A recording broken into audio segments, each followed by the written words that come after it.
दोस्तों, मुंबई के एक शमशान घाट पर एक लड़का सुबह सुबह अपनी दादी माँ की अस्थियों को लेने के लिए जाता है। तभी वो गेट पर खड़ी एक एम्बुलेंस पर उसकी नज़र पड़ती है। एम्बुलेंस में एक लड़की बैठी थी जिससे कि ड्राइवर बहस कर रहा था। फिर वो जाकर देखता है तो एम्बुलेंस में एक लाश पड़ी थी। ड्राइवर से पूछता है, क्या माजरा है, क्या बात है। ड्राइवर कहता है कि ये लड़की मेरे साथ ज़बरदस्ती कर रही है इस लाश को ठिकाने लगाने के लिए। इसने मुझे फंसा रखा है, मेरी गाड़ी से उतर नहीं रही है और शमशान घाट वाले इस लाश को लेने से मना कर रहे हैं, तो मैं तो बुरी तरीके से फंस गया। अब दोस्तों, कुछ ऐसा होता है, धीरे धीरे वो लड़का भी उन्हीं के बीच में फंस जाता है। दोस्तों, आखिर क्या माजरा था, क्या कुछ होता है, आइए जानते हैं पूरी कहानी इस वीडियो में। लेकिन वीडियो में आगे बढ़ने से पहले बस वही रिक्वेस्ट है, वीडियो को लाइक कर दीजिए, चैनल को भी सब्सक्राइब कर लीजिए ताकि मेरा हौसला बढ़ता रहे। दोस्तों, ये कहानी है मुंबई की एक लड़का जिसका नाम पंकज होता है। वो अपने परिवार के साथ मुंबई में रह रहा था। एक दिन उसके दादी माँ की मृत्यु हो जाती है और उसके बाद उसको वर्ली के शमशान घाट पर उनका अंतिम संस्कार करने के लिए लाया जाता है। 40-50 लोगों की मौजूदगी में उनका अंतिम संस्कार होता है।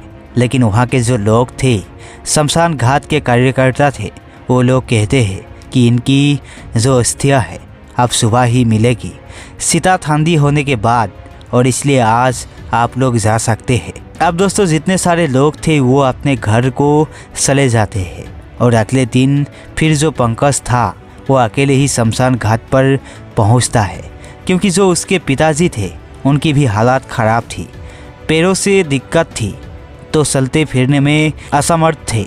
इसलिए उससे कहते हैं, बेटा तू ही जा, उनकी अस्थियों को लेकर आ, और आप यहाँ पर आएगा तो हम लोग चल जाएंगे साथ में। तो इसलिए वहाँ पर आया था।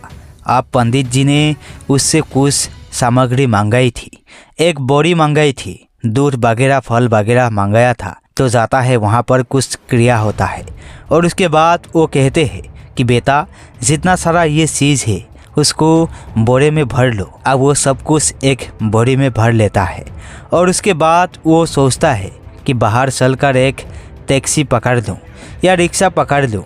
अब दोस्तों, जब वो गेट पर जाता है टैक्सी पकड़ने के लिए, तभी गेट पर एक एम्बुलेंस खड़ी देखता है। जब वो देखता है तो एम्बुलेंस का ड्राइवर जो था वो एक लड़की से बहस कर रहा था। एक लड़की जिसका नाम नंदिनी होता है, 21-22 साल की उसकी उम्र होती है। काफ़ी मासूम थी और काफ़ी खूबसूरत थी। उसकी आंखों में आंसू थे, तो इसलिए वो और भी ज़्यादा मासूम लग रही थी। चेहरे पर बहुत ही गहरी उदासी थी। अब जब वो एम्बुलेंस के करीब जाता है तो देखता है कि पीछे एक उसके सीट पर एक लाश पड़ी थी। वो ड्राइवर से पूछता है, भाई क्या माजरा है। तो ड्राइवर कहता है कि देखो, ये जो लड़की है पता नहीं किसकी लाश ले आए है और शमशान घाट वाले अंदर ले नहीं रहे हैं। ये इसका अंतिम संस्कार करना चाहती है। अब हॉस्पिटल में इसने मुझसे ये कहा था कि चलो वहाँ शमशान घाट पर मेरे अपने लोग हैं, मेरे परिवार के लोग हैं, जान पहचान वाले लोग हैं, बस मुझे वहाँ पर लेकर जाना है। वहाँ पर पहले से लोग पहुँचे हुए हैं। जब मैं यहाँ पर आता हूँ तो देखता है कोई नहीं है। ये कह रही है कि मेरा कोई नहीं है और आप ही अंतिम संस्कार करवा दो। अब ये कोई बात है, मैं कैसे करवा सकता हूँ, इसने मुझे फंसा रखा है। गाड़ी से लाश को भी नहीं उतर रही है, बहुत समस्या है मेरे लिए। तो वो लड़की से पूछता है कि हाँ क्या बात है, आखिर क्या दिक्कत है। तो कहती है कि मेरी माँ है, इनका इलाज करवाने के लिए मैं गाँव से लेकर मुंबई आई थी। अब जिनके कमरे पर आई थी वो इस समय गांव गए हुए हैं। हॉस्पिटल में इनकी मौत हो गई। मेरा आगे पीछे कोई है नहीं, तो इसलिए मैं यहाँ पर लेकर आया हूँ। लेकिन शमशान घाट वाले कह रहे हैं कि कोई तो साथ में होना चाहिए, तो इसलिए वो अंतिम संस्कार करने से मना कर रहे हैं। तो नंदिनी कहती है कि मैं बहुत परेशान हूँ, आप लोग अगर करवा देते तो बहुत एहसान होता आप लोगों का। तो ड्राइवर कहता है, भाई ये कौन सी बात है, मैं बहुत परेशान हूँ, मुझे फ्री करो, लाश को उतारो, यहाँ से मैं जा रहा हूँ। तो कहता है कि अच्छा ठीक है। अब दोस्तों, वो और कुछ जानने की कोशिश करता है, लेकिन जो नंदिनी थी आधा रो रही थी, आधा कह रही थी तो वो कहता है चलो ठीक है और मैं जो है करवा देता हूँ। फिर वो कहता है कि इसमें लेकिन पैसे लगेंगे क्योंकि मैं अपने दादी को कल लेकर आया था, 8-10 हज़ार रुपये लगे थे तो पैसे तो लगेंगे ही। तो कहती है कि मेरे पास 2-4 हज़ार ही रुपये बाकी है, मैं बाद में दे दूंगी। अब पंकज कहता है यार इसमें भी कोई उधार होता है क्या, अजीब बात तुम कर रही हो। फिर जो ड्राइवर था वो कहता है भाई मुझे पैसे मत देना, जो ये तय करके लाई है 1000-1500 मुझे मत देना, लेकिन आप लोग प्लीज़ जो है कुछ करो और ये जो है मेरा एम्बुलेंस खाली करो, मैं हॉस्पिटल जा रहा हूँ। अब दोस्तों वो जो है कहता है अच्छा ठीक है यार कुछ टाइम रुको। फिर अपने 2 दोस्तों को फ़ोन करता है, कहता है यार ज़रा अर्जेंट आना, यहाँ पर कुछ काम है। अब दोस्तों 3-4 लोग आ जाते हैं और उसके बाद फिर वो अंदर लेकर जाता है। वो नंदिनी से कहता है तुम चिंता मत करो, यहीं पर बैठो, जो भी पैसे है बाकी मैं लगा दूंगा।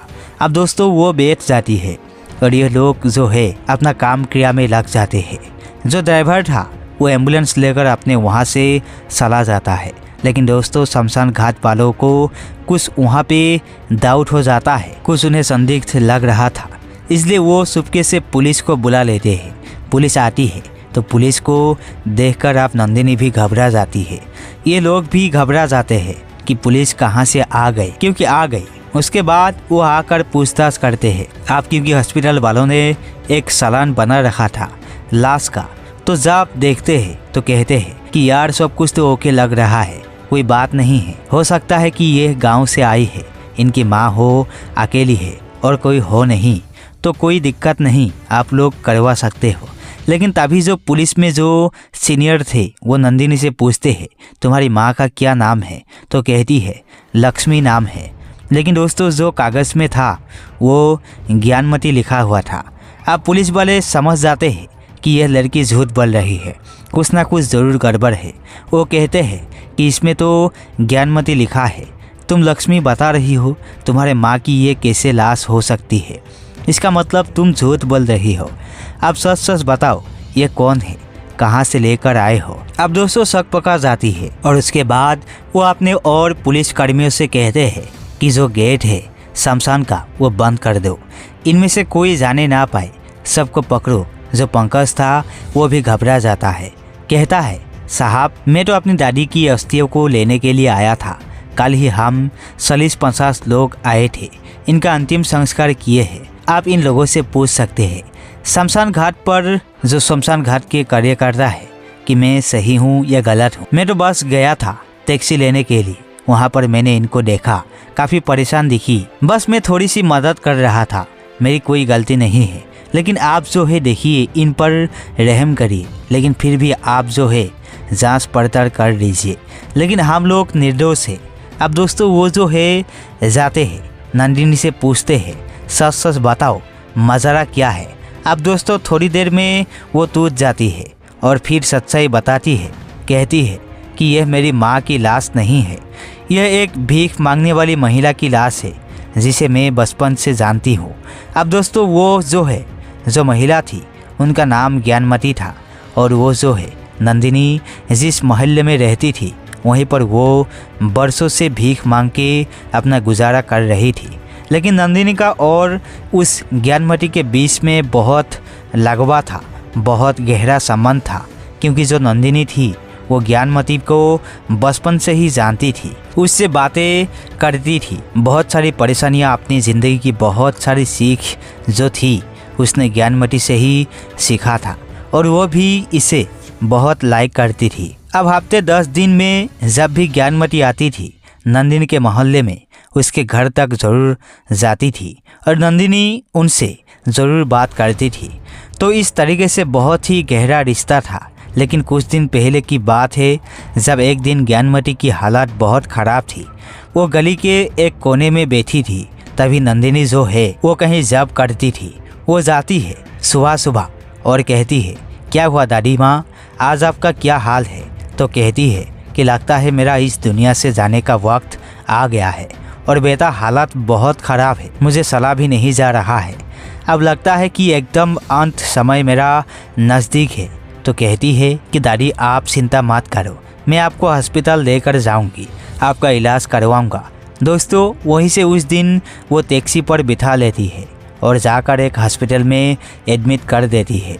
अब दिन भर उनके साथ रहती है क्योंकि वो कहीं जॉब करती थी, तो अपने घर से यही बताकर जाती थी कि मैं तो जॉब पर जा रहा हूँ।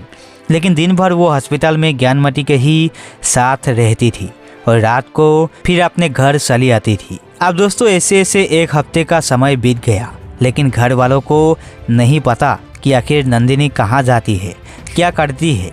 सबको यही पता कि वो जॉब पर जा रही है, लेकिन दोस्तों वो ज्ञानमती के सेवा में लगी रही।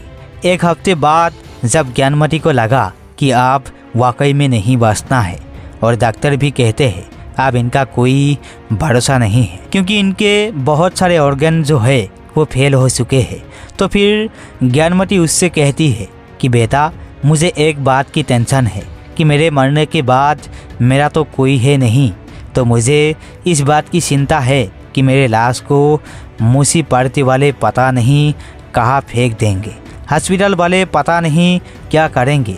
मैं चाहती हूँ कि मेरा अंतिम संस्कार हो, लेकिन मेरा कोई है नहीं, तो यह कौन करेगा। नंदिनी कहती है कि दादी आप टेंशन मत लो, मैं आपका कर दूँगी, मैं हूँ, आप चिंता मत करो।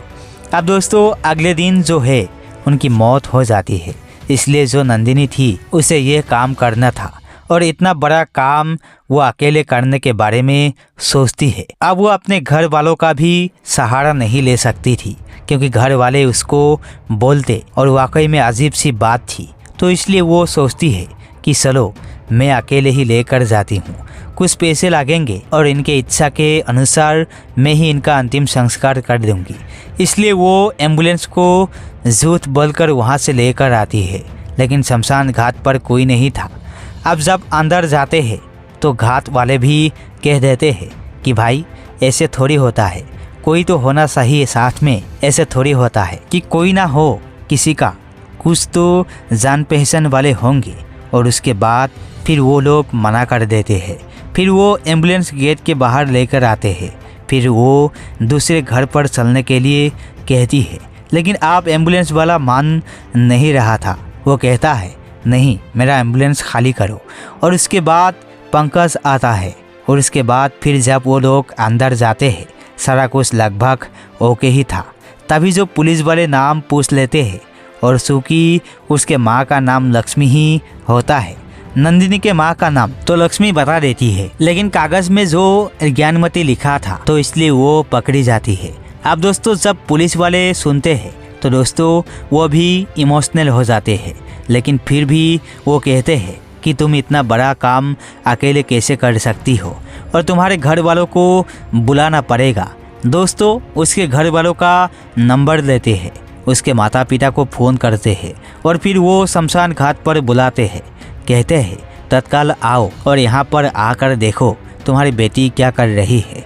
अब दोस्तों वो लोग भाग भाग के आते हैं, किसी तरीके से आकर जब यहाँ पर सारा माजरा देखते हैं सुनते हैं तो वो लोग हैरान हो जाते हैं। वो कहते हैं कि कैसे तूने किया और कैसे तेरे दिमाग में आया, यह तो तेरा काम है नहीं। तो पुलिस को सूचना दे देती या हॉस्पिटल को बोल देती कि इनका कोई नहीं है। तो कहती है कि लेकिन इन्होंने कहा था कि मेरा अंतिम संस्कार सही तरीके से होना चाहिए, इसलिए मैं लेकर आ गई। अब दोस्तों नंदिनी के जो माता पिता थे वो उसके ना समझने की वजह से उस पर बहुत गुस्सा करते हैं, लेकिन पुलिस वाले कहते हैं कि भाई गुस्सा मत करो, आपकी बेटी ने बहुत महान काम किया है, ऐसा काम तो कोई नहीं कर सकता।